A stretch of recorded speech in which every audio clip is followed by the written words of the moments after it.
Hello students. तो आज का क्लास स्टार्ट करें बच्चों। लास्ट क्लास में मैंने आपको लिक्विडेशन का पहला प्रॉब्लम बच्चों स्टेटमेंट ऑफ अफेयर्स मेथड में बताया था, करवाया भी था एंड सभी बच्चे समझ पाए थे। मुझे रिप्लाई मिला, बहुत अच्छा लगा। बच्चों वेरी सिंपल है, कोई भी प्रॉब्लम नहीं है। You have to just follow the instructions, the guidelines, the procedures for the preparation of your statement of affairs method. बच्चों कैसे एसेट्स नॉट स्पेसिफिकली प्लेस्ड को रियलाइजेबल वैल्यू में निकालना है। Then add the asset not specifically placed with the assets which are specifically placed. After बच्चों adjusting the amount of आपका secured creditors, then one after one बच्चों like preferential creditors, then आपका debenture holder secured by floating charts, then unsecured बच्चों creditors, then preference shareholders, then equity shareholder, then finally the members, the other contributors है। इस तरह से आपको settlement करना है। In fact with this बच्चों procedure of liquidation of a company where you satisfy all the claimants, you need to present the बच्चों the amount of gross assets as well as the gross liabilities। देखो it's a statement that represents बच्चों total assets, your total liabilities, then how the जितने भी आपके creditors थे, claimants थे, कैसे हम उनको satisfy कर रहे हैं, and finally जो बचते आप लोग ले जाते हैं। So it's a complete procedure of बच्चों your statement of affairs। Clear बच्चों? So now move to the second question आपका बुक का।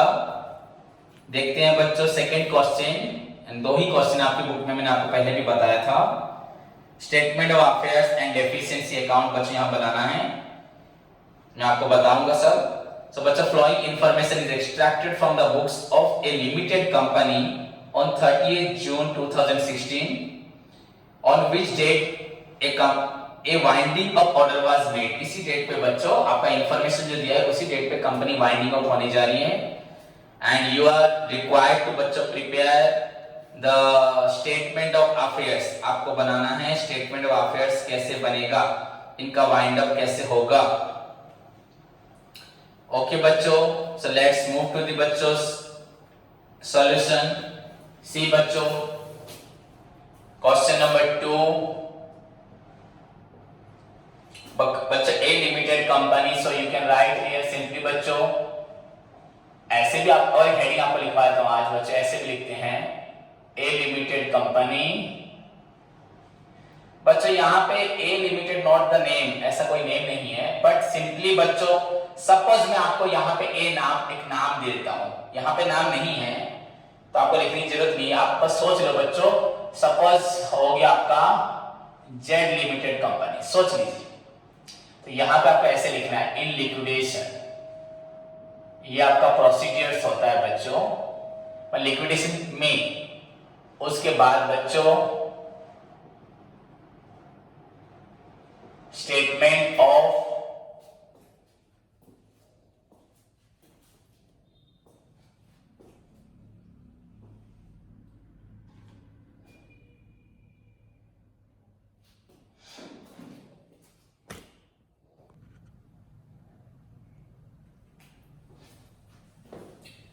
बच्चों statement of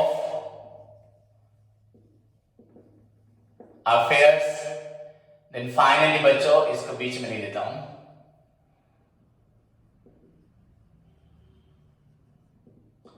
statement of affairs then as on 31st March 2016। Okay बच्चों, now draw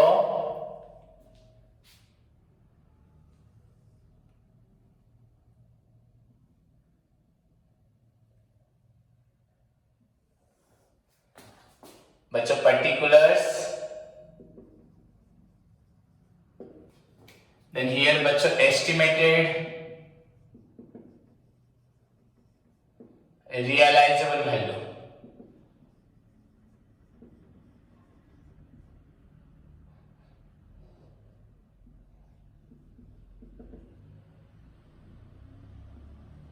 estimated realisable value. Then बच्चों start कैसे हम लोग करेंगे आपको मालूम है, assets which are not specifically placed as per list A। मैंने थोड़ा शॉर्टकट लिख दिया है, आप भी इसी तरह से प्रेजेंट करें। assets not specifically बच्चों placed, आपका as per list A। now find out बच्चों all the assets which are not specifically placed at the realizable value। बच्चों first one is your cash in hand। बच्चों cash in hand and the amount is 4050। okay, then बच्चों book debts। book debts मतलब बच्चों debtors आपके कितने हैं, लिख देता हूं बच्चों, यहां पे डेप्टर्स को इंडिकेट कर रहा है। इसके अंदर बच्चों गुड मतलब पैसा मिलेगा your 75,000। Then doubtful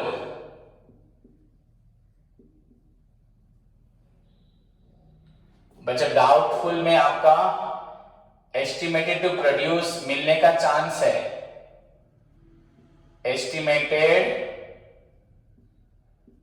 to produce मतलब बच्चा डाउटफुल, यहां लिख रहा है एस्टिमेटेड टू प्रोड्यूस बच्चा 40%, मतलब डाउटफुल आपका है यहां पे लिखा है 15,000, उसमें से 40% बच्चा मिल सकता है, मतलब डाउटफुल एक्चुअली कितना है 60%, वो नहीं मिलेगा एंड 40% मिल सकता है, तो ये मिलेगा हमें। तो 15,000 का 40% बच्चों you know 40/100 into 15,000 and this is your बच्चों 6,000 एंड बैड तो नहीं आएगा तो पैसा नहीं मिलेगा। सो दिस इज योर बच्चों 81,000 टोटल आपका हुआ, आपका डेप्टर्स का अमाउंट हुआ 81,000। देन बच्चों आगे बढ़े, उसके बाद देखें सभी स्टूडेंट्स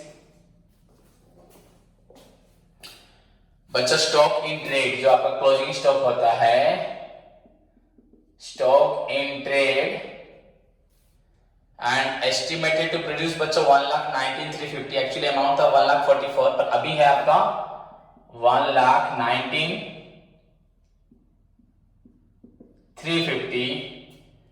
देन बच्चों free hold land, free hold land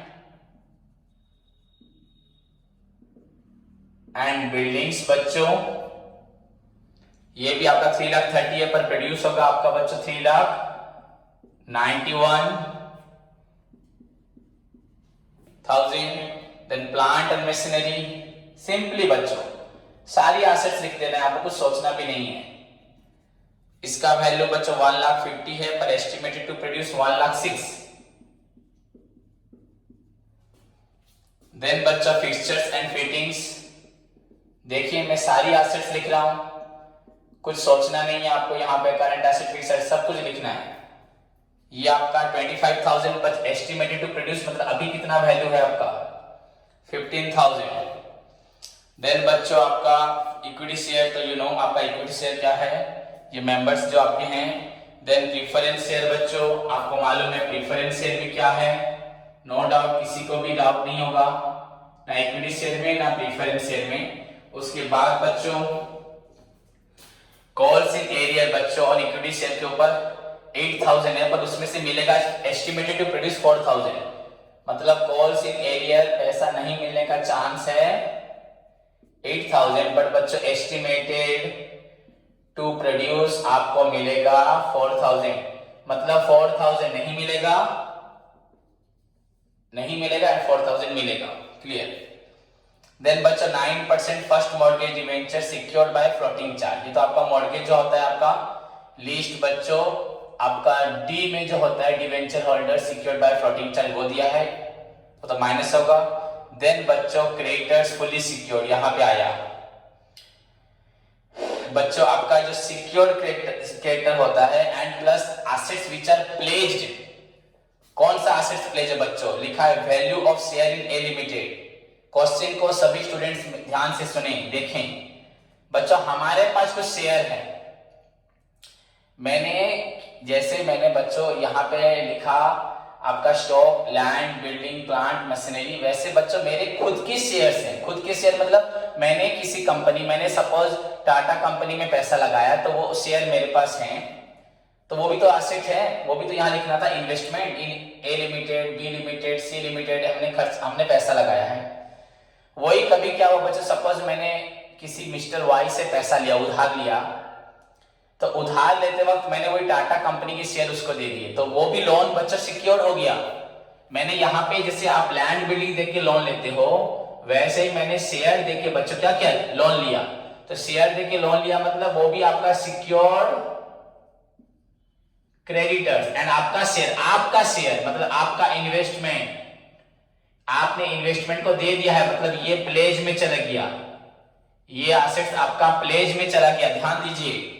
so दो हमारे पास है, क्रेडिटर फुली सिक्योर्ड, एक पार्टली सिक्योर्ड। तो दो share in A limited, share in B limited बच्चों, आपका share in A limited, B limited, ये दोनों आपका हो गया सिक्योर्ड। क्लियर? उसके बाद बच्चों देखते हैं, अभी पहले देख लिए नॉट सिक्योर्ड में क्या है। प्रीफरेंशियल क्रेडिटर बच्चों आपको पेमेंट करना है, जिनको bank overdraft payment, unsecured creditor payment करना है, estimated liability on bill discounted, ये भी अनसिक्योर्ड, खत्म, और कुछ नहीं है बच्चों। Assets which are not specifically placed बच्चों complete, now just close it बच्चों। योर 0 5 5 10 0 1 3 1 4 5 4 9 6 15 16 9 25 26 30 0 3 3 1 4 4 9 13 14 22 22 2 2 2 1 3 3 6 3 3 3 3 3 6 7 लाख 20,400 बच्चों। अगेन एक बार ऐड करते हैं, 0 5 5 10 0 1 3 1 4 4 then 4 1 5 9 14 15 21 26 30 0 3 1 4 3 7 8 8 16 okay 0 0 0 0 0 0 0 5 5 10 0 carry 1 your 3 1 4 then 4 5 9 6 4 5 9 6 15 16 9 25 26 बच्चों 26 6 2 2 1 3 3 6 सॉरी 2 1 3 9 12 13 13 21 21 1 सेकेंड बच्चों।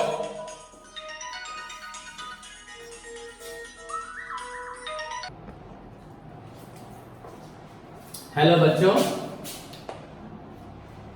तो बच्चों एक बार फिर से, एक मिनट मुझे थोड़ा लग रहा है फिगर्स में कहीं पे 0 0 5 5 10 0 1 1 3 4 4 4 5 9 6 15 16 9 25 26 30 3 3 1 4 9 13 14 14 8 22 2 2 2 1 3 3 6 1 7 बच्चों 7 लाख 20, ये पहले हमारा निकला था, यही फिगर होगा 7 lakh 20,400। so this is your बच्चों, this is the total of assets which are not specifically placed. now हमें सेकेंड स्टेप की तरफ बढ़ना है, assets which are specifically placed। तो ये आपका हुआ assets which are not specifically placed, erase करता हूं मैं एंड यहां लिख देता हूं बच्चों टोटल 7 लाख 20,400।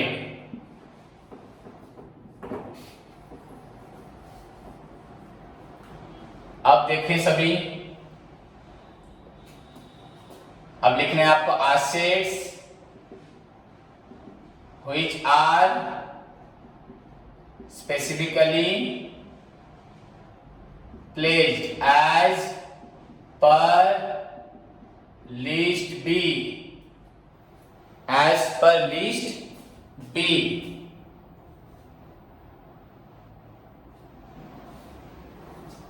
क्लियर? तो बच्चों इसमें क्या देखना है, हमें मालूम है आपको, पहले गैप रहेगा, उसके बाद estimated realisable value due to secured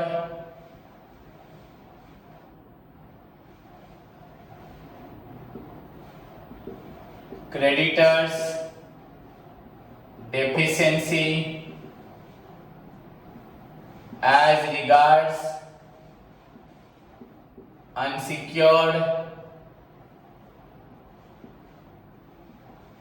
creditors, and finally बच्चों surplus carried forward to last column. Rupees कोई डिफिकल्टी नहीं, वेरी सिंपली आपको कुछ भी नहीं, बस क्वेश्चन को ऐसे समझना है बच्चों। यहाँ पे एसेट्स क्या था हमारे पास, यहाँ लिखा था मैंने share in A limited, share in B limited. बच्चों शेयर आपका एसेट था, शेयर इन ए लिमिटेड, और एक था शेयर्स इन बी लिमिटेड। आपके पास दो एसेट थी, आपके पास दो एसेट थी, दो कंपनी के शेयर्स आपके पास थे, ए लिमिटेड एंड आपका था बी लिमिटेड। सो बच्चों आपका शेयर्स इन ए लिमिटेड क्या था,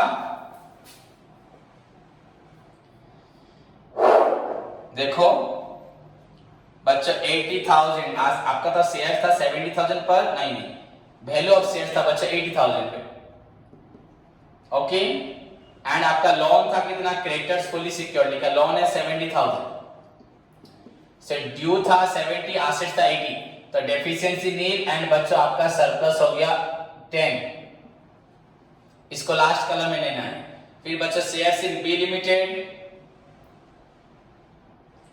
ये आपका था एसेट का वैल्यू 40 बट लोन था आपका 80, तो ये पार्टली सिक्योर है ये वाला। तो बच्चों डेफिशिएंसी आपका हो गया 40 एंड सरप्लस नील, तो बाहर आपका गया 10,000। मैंने आपको बता ये आपका अनसिक्योर्ड, यहां पे आपका सिक्योर्ड 40,000 का एसेट देखिए 80,000 पे लोन दिया, मतलब 40,000 सिक्योर एंड 40,000 बच्चों अनसिक्योर्ड, लिस्ट ई में जाएगा, लिस्ट ई। क्लियर? चलिए 10,000 हो गया, तो ये आपको क्या लिखोगे बच्चों, एस्टिमेटेड सरप्लस फ्रॉम एसेट्स, कहां से निकलाइए, फ्रॉम एसेट्स स्पेसिफिकली बच्चों प्लेस्ड, देन ऊपर वाला इसको प्लस करो 7,30,400 and you need to write बच्चों here estimated surplus available for, किसके लिए अवेलेबल होगा, प्रिफरेंशियल क्रेडिटर्स, शेयर होल्डर नहीं, कॉमा डिवेंचर होल्डर्स, ये शॉर्टकट लिखा डिवेंचर होल्डर्स, से लिख दूं पूरा कंप्लीट, आपके पास फॉर्मेट है, सिक्योर्ड बाय फ्लोटिंग चार्ज लिखा था,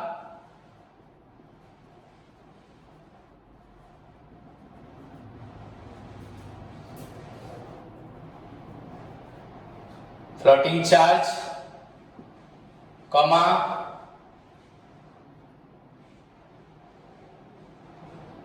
अनसिक्योर्ड क्रेडिटर्स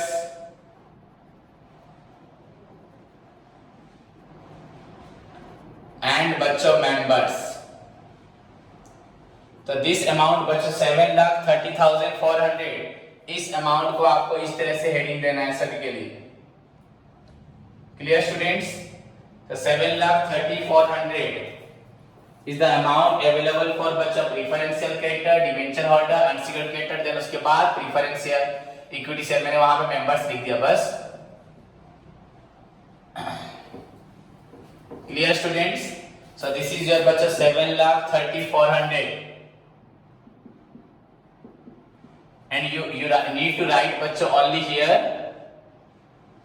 यहां पे वो तो खत्म हो गया आपका, यहां नीचे बच्चों आपका summary of gross assets. Okay, उसके बाद ग्रॉस रियलाइजेबल, सॉरी ऐसे यहां लिखना, थोड़ा यहां से लिखता हूं, ग्रॉस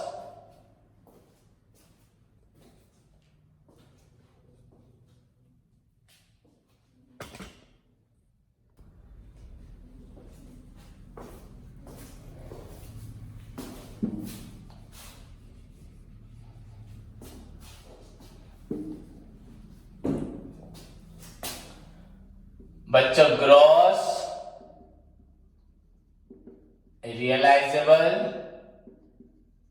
वैल्यू ऑफ एसेट्स बच्चों, स्पेसिफिकली प्लेज्ड, प्लेज जो एसेट्स होता है उसका टोटल वैल्यू कितना है आपका बच्चों। एक एसेट्स था आपका, ग्रॉस वैल्यू पूछा 80 और एक 40, 1,20,000, सिंपली राइट डाउन।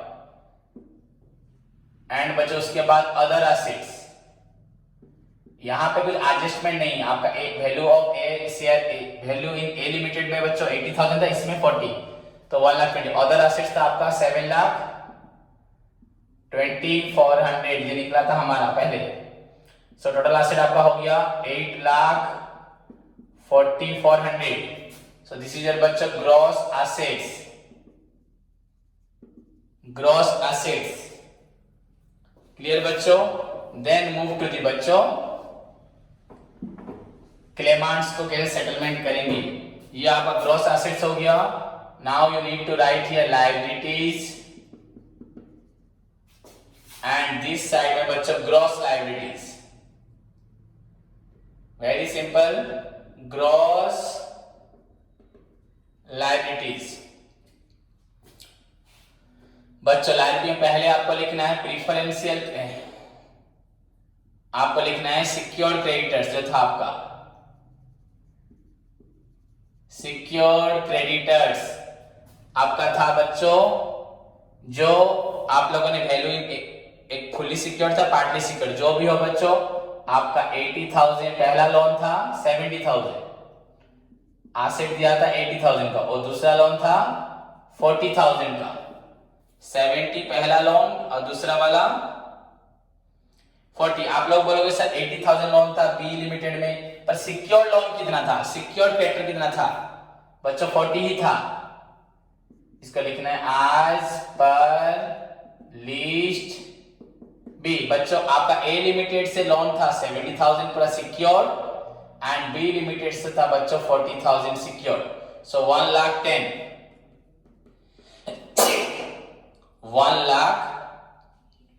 1,10,000 बच्चों, 1,10,000।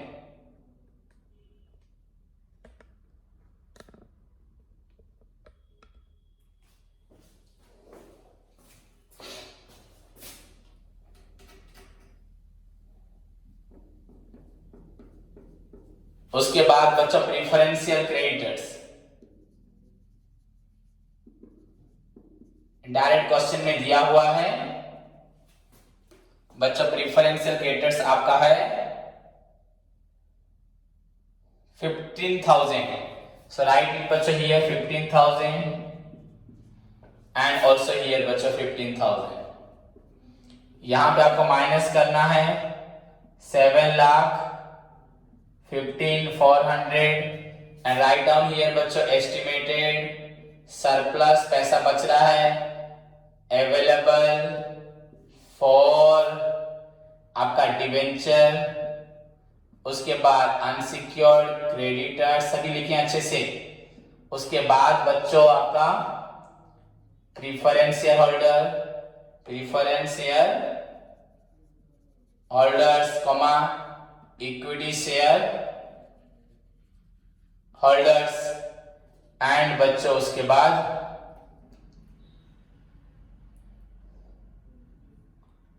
मेंबर्स जो अदर मेंबर्स या कंट्रीब्यूटरीज रहेंगे, कंट्रीब्यूटरीज एंड अदर कंट्रीब्यूटरीज लिख देना, बस खत्म खत्म बच्चों। ये हुआ एज पर, बच्चों मैंने लिखा नहीं, यहां लिखना था एज पर लिस्ट सी। देन उसके बाद आएगा बच्चों आपका debenture holder secured by floating charge, debenture holders,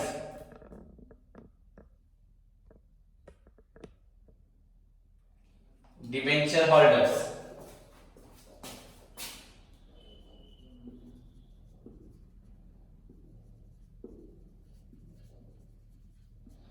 holders secured by floating charge तो आता है, इसको छोड़ दो। as पर लिस्ट आपका D, secured by floating charge लिख सकते हैं आप लोग, सिक्योर्ड बाय ए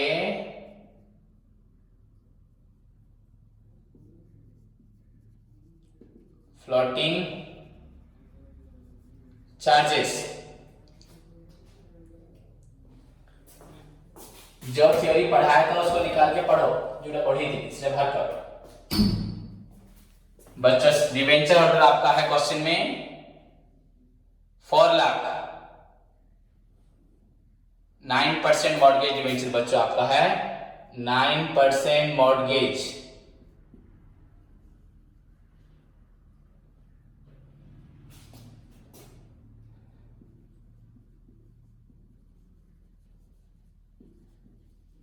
बच्चों 4 लाख है आपका डिवेंचर, तो यहां 4 लाख माइनस होगा, यहां पे भी 4 लाख होगा।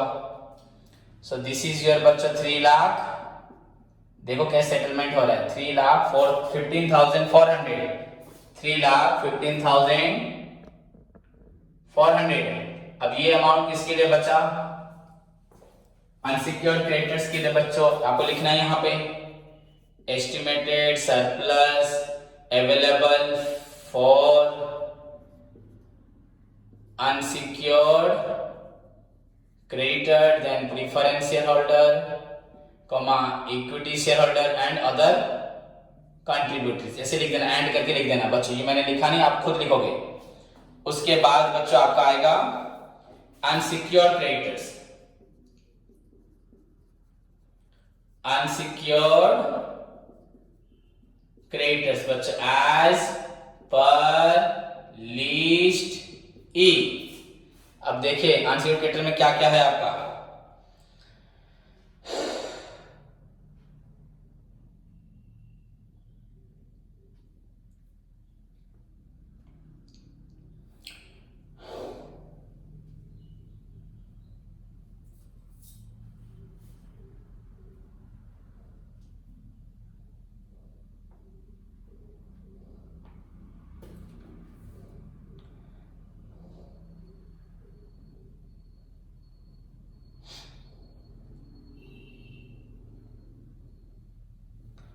बच्चों अनसिक्योर्ड क्रेडिटर में आपका पहला आइटम है अनसिक्योर्ड क्रेडिटर्स,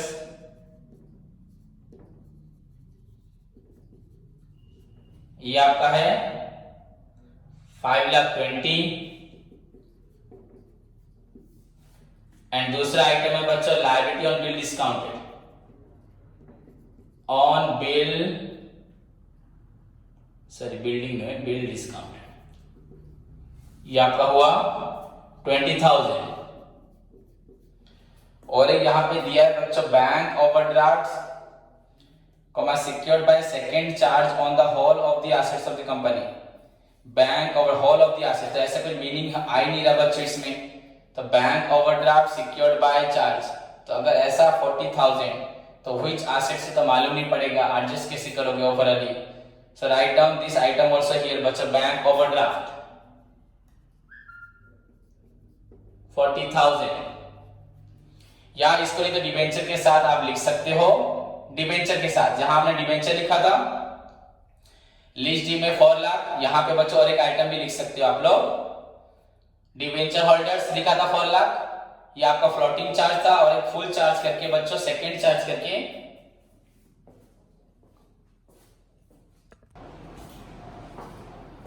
बच्चों यू कैन ऑल्सो, यहाँ पे आपको बैंक ओवरड्राफ्ट अगर चाहेंगे आप डिवेंचर के पास भी लिख दे, कोई प्रॉब्लम नहीं। इसको अनसिक्योर्ड में मैं ले गया हूँ, पर आप बेटर होगा इसको यहाँ लिख दे, तो 4,40,000 हो जाएगा, तो फिर भी आंसर बच्चों वही निकलेगा, ऐसे कुछ फर्क नहीं पड़ेगा। तो ये 40। और एक बच्चों आपका था ओवरऑल आपका था बच्चों, और एक अनसिक्योर्ड क्रेडिटर जो था, अनसिक्योर्ड क्रेडिटर जो डेफिशिएंसी निकला था 40,000 बच्चों, 80,000 लोन लिया था, 40,000 asset share in B limited में, तो वहां पे डेफिशिएंट था 40,000, तो ये अनसिक्योर्ड आपका 40, तो 5,40,000 एंड ये 80 बच्चों 6,20,000। दिस इज योर बच्चों 6,20,000 and this side also 6,20,000, and अगर माइनस करते हैं बच्चों ये आपका होता है 3,04,600 बच्चों। अगर इसको माइनस करते हैं यू विल गेट हियर, इन दोनों को माइनस करें 3,04,600 आपको मिलता है, माइनस करने से यू विल गेट बच्चों 3,04,600, एंड दिस साइड में अगर आप देखते हैं लायबिलिटी कितना हुआ, 6 for 10 11 लाख 35,000, 11 लाख 35,000 आपका टोटल लायबिलिटी बच्चों। ग्रॉस लायबिलिटी आपका हो गया 11,35,000। तो यहां लिखते हैं ना बच्चों एस्टिमेटेड, ये डेफिशिएंसी हो रहा है, माइनस में निकला है बच्चों, डेफिशिएंसी एज रिगार्ड्स, शॉर्टेज हुआ, डेफिशिएंसी एज रिगार्ड्स बच्चों क्रेडिटर्स को देते वक्त ही पैसा शॉर्टेज हो गया। ओके, तो ये निकला कितना 3,04,600, एंड इसको लिखते हैं बच्चों being the difference between total assets and total या gross assets and gross liability. तो ठीक है, यूजुअल लैंग्वेज तो आपका ग्रॉस है, gross assets and gross liabilities. Clear बच्चों, खत्म। सो बच्चों दिस इज योर डेफिशिएंसी बच्चों एज रिगार्ड्स क्रेडिटर्स। उसके बाद आपको लिखना है यहाँ पे equity share holder, preference share holder. Equity share holder बच्चों आपका है 4 lakh and preference share holder आपका है बच्चों 6 लाख। इक्विटी शेयर होल्डर में से लेकिन बच्चों कॉल्स इन एरियर था 8,000, 4,000 मिलेगा, 4,000 नहीं मिलेगा, तो इक्विटी शेयर होल्डर बच्चों एक्चुअली आपका हो गया 3,96,000। इक्विटी शेयर होल्डर से पैसा हमें कितना पैसा हम लोगों ने लिया है उन लोगों से 4 लाख नहीं, 4 लाख में से 8,000 नहीं मिला, तो मिला कितना 3,92,000, फिर और 8,000 में से 4,000 मिलेगा, 4,000 नहीं मिलेगा, तो मिलेगा कितना 4,000, तो 3,96,000। तो इक्विटी शेयर होल्डर से हमने लिया है 3,96,000, मतलब रिटर्न कितना करेंगे, इसका पेमेंट होगा ना, 3,96,000 पेमेंट करेंगे इक्विटी शेयर को एंड प्रीफरेंस शेयर को 6 लाख, पर पहले इसको देना है payment, preference share then equity share, तो जो भी हो बच्चों 9,96,000 इन दोनों को पेमेंट करना है। एंड ऑलरेडी बच्चों 9,96,000 पेमेंट करेंगे प्रीफरेंस इक्विटी को, ऑलरेडी माइनस है 3,04,600, सो टोटल आपका हो रहा है 13,06,000 बच्चों। आपका डेफिशिएंसी हो रहा है 13,06,000। सी बच्चों 13,06,000, so write down here preference share लिख दीजिए 6 लाख, देन 6 और 3 मिलने से माइनस 9 लाख हो जाएगा 4,600, देन इक्विटी शेयर होल्डर बच्चों लिखेंगे आप 3,96,000, 4 लाख माइनस बच्चों 8, 4 लाख लिखेंगे माइनस 8 प्लस 4, तो आपका 3,96,000 हो जाएगा, 3,96,000, तो 3,96,000 और इसको दोनों को प्लस करने से एंड ऊपर वाले को 3,04,000 600, इसको प्लस करने से टोटल आपका डेफिशिएंसी होगा 13,06,000। सो बच्चों दिस इज योर सॉल्यूशन। आप यहाँ पे बैंक ओवरड्राफ्ट को आप यहाँ लिख दीजिए, डिबेंचर के साथ लिख दीजिए, वो एज पर लिस्ट डी में ही चला जाएगा, आंसर बच्चों सेम होगा। Clear students? So this is all about your statement of affairs. बस फिलहाल सिर्फ आपको एक काम करना है, इसको प्रैक्टिस करना है और कुछ भी नहीं करना, ओनली प्रैक्टिस। तो होमवर्क है बच्चों, क्वेश्चन नंबर 1, क्वेश्चन नंबर 2 को अगेन बच्चों घर पे प्रैक्टिस करें। धन्यवाद।